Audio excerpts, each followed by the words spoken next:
dada a independência do Banco Central e o fato de que Lula parece ter escolhido um vilão para o possível não crescimento do Brasil em 2023, o presidente do Banco Central, Roberto Campos Neto, a gente pergunta para Mônica Bergamo. Mônica, por que essa escolha de Lula? E seria possível ele, de alguma maneira, até que, mesmo, ainda que indiretamente, conseguir interferir no trabalho do Roberto Campos? Bom dia para você. Oi, Megali, bom dia a todos. Pois a gente sabe que as críticas dos integrantes do governo Lula, a gente esmiuçou isso aqui ontem, né? Eu estive em Brasília e ouvi várias críticas, a gente explicou um pouco aqui ontem qual era o tom e as motivações. Elas não estão se limitando, Megali, apenas ao fato de que o Banco Central manteve os juros muito altos na última reunião do Comitê de Política Monetária. As críticas agora, eles estão lembrando, Megali, que por 2 anos consecutivos, em 2021 e no ano eleitoral de 2022, as metas de inflação estouraram no Brasil, estouraram no governo do Jair Bolsonaro, quando a responsabilidade do seu controle já era do Campos Neto. Então, o que eles relembram? Pela lei da autonomia do Banco Central, a Lei 179 de 2019, o presidente do Banco Central pode sim ser exonerado quando ele apresentar, aspas da lei, um comprovado e recorrente desempenho insuficiente para o alcance dos objetivos do Banco Central do Brasil. Ou seja, quando o presidente do Banco Central, quando a inflação no Brasil estoura, né, e o controle da inflação ele está sob o Banco Central, o objetivo do Banco Central é fazer esse controle, o objetivo central do Banco Central, justamente, o presidente pode simplesmente ser exonerado. Não é que o mandato garante tudo para o presidente do Banco Central. Tem várias situações em que ele pode ser exonerado. Obviamente, em caso de saúde e incapacidade total para exercer o cargo, se condenado na justiça por alguma condenação na justiça com trânsito em julgado, pode ocasionar essa exoneração, e também o descumprimento das metas, né? Essa possibilidade legal existe, ela tem sido falada, sim, dentro do governo. Agora, claro que o próprio governo sabe que precisaria mover montanhas, né, o Megali, para que o afastamento, mesmo dentro da lei, fosse efetivado, porque, obviamente, a gente não está falando somente de situações legais, a gente está falando de situações políticas, né? Então, em primeiro lugar, o custo de um movimento desse seria muito alto. Já as críticas do Lula têm tido um custo, né? Mas uma tentativa de remoção do presidente do Banco Central nesse momento teria impactos no valor do dólar, na bolsa, nos ativos brasileiros cotados no exterior. O mercado financeiro resistiria seguramente de maneira muito contundente. E a exoneração, ela não pode ser feita por uma canetada, ela tem que passar pelo Senado, aprovada por maioria absoluta pelo Senado Federal. O governo Lula conseguiria isso? Conseguiria, eu acredito, mas teria que gastar muita energia, né, Megali? Teria que eleger isso como prioridade absoluta, parar tudo, para todas as pautas, só para cuidar da saída do presidente do Banco Central. Não creio que isso será feito, mas isso é uma carta, né, na manga, que tem sido, sim, falada, e que tem sido usado isso para fazer críticas a ele, ou seja, um presidente do Banco Central que não cuidou da inflação por 2 anos seguidos,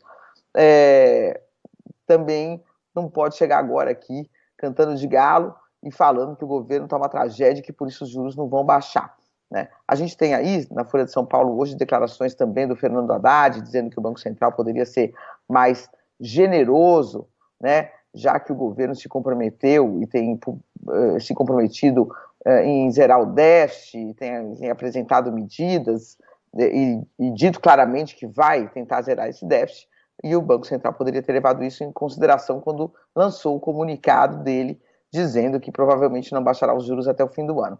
Então é uma escalada aí dessa crise, né, Megali? Uma escalada forte dessa crise entre o próprio Lula diretamente e o Banco Central. O Lula tem feito as críticas abertas.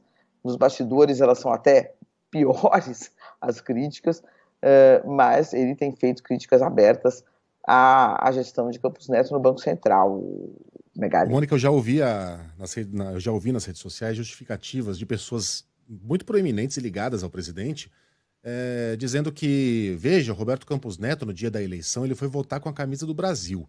Isso é um recado, ele é um bolsonarista, ele tem que ser removido sim, o Lula não pode aceitar isso, bababá.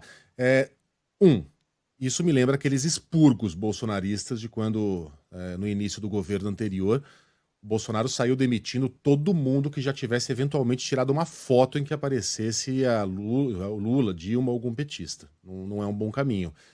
E dois, o Roberto Campos Neto votou em alguém, mas ele não agiu politicamente para ajudar candidato algum. Caso contrário, teria baixado na marra a taxa de juros durante a campanha política. Ora essa. E não foi o que aconteceu. Ele é bolsonarista, ele não Sim, esconde ele votou isso, em e ele. alguém. Assim, ele chegou a ser criticado porque quando o Bolsonaro se reuniu com empresários em São Paulo, por exemplo, em jantares de apoio ao Bolsonaro, ele foi junto. A gente não vê uma situação de ter um jantar para o Lula com empresários e o Roberto Campos Neto ir junto. Então, obviamente, ele tinha um lado, né? E há uma desconfiança dentro do governo de que ele atua politicamente no Banco Central. Se ele atua ou não, quer dizer, o julgamento vai ser da história, né? E o julgamento vai ser do mercado, o julgamento vai ser da população brasileira. De fato, há expectativas ruins em relação à inflação, há expectativas ruins em relação à situação fiscal do Brasil que justificam, né, talvez a manutenção dos juros num patamar mais elevado, né? O que o governo reclama foi o tom, né, a principal reclamação, Megali, foi o tom do comunicado do Banco Central, ou seja, manter as taxas de juros altas, ok, manteve. Agora, o comunicado que foi lançado em seguida veio muito duro, né? Praticamente ele descartou a possibilidade de baixa de juros esse ano. Então, como é que isso foi recebido pelo governo? Bom, ele já está contratando uma recessão, ele já deixa o país sem saída, porque na hora em que ele fala, ao mesmo tempo que o Lula, quando fala, afeta as expectativas, quando o Banco Central fala, também afeta as expectativas. E ele estaria afetando muito negativamente, porque se você Megali, tem um negócio e você precisa pegar um financiamento no banco, e você ouve o presidente do Banco Central dizer que os juros não vão baixar, você já não pega e já não faz o seu negócio.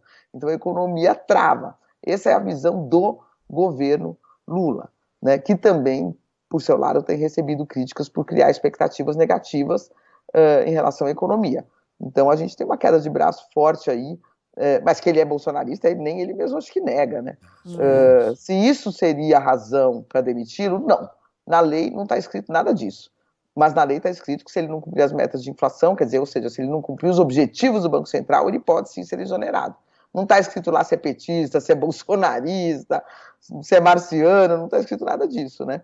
Então, pela lei, a questão ideológica está totalmente descartada das possibilidades de levar uma pessoa a ser demitida. E os pontos que eles colocam também, né, Mônica, da manutenção dos juros, quem tem muito dinheiro vai investir no setor produtivo ou vai deixar o dinheiro parado nos bancos para que os juros acabem aumentando, né, os lucros dessas pessoas que têm bastante dinheiro? É um ponto que se coloca.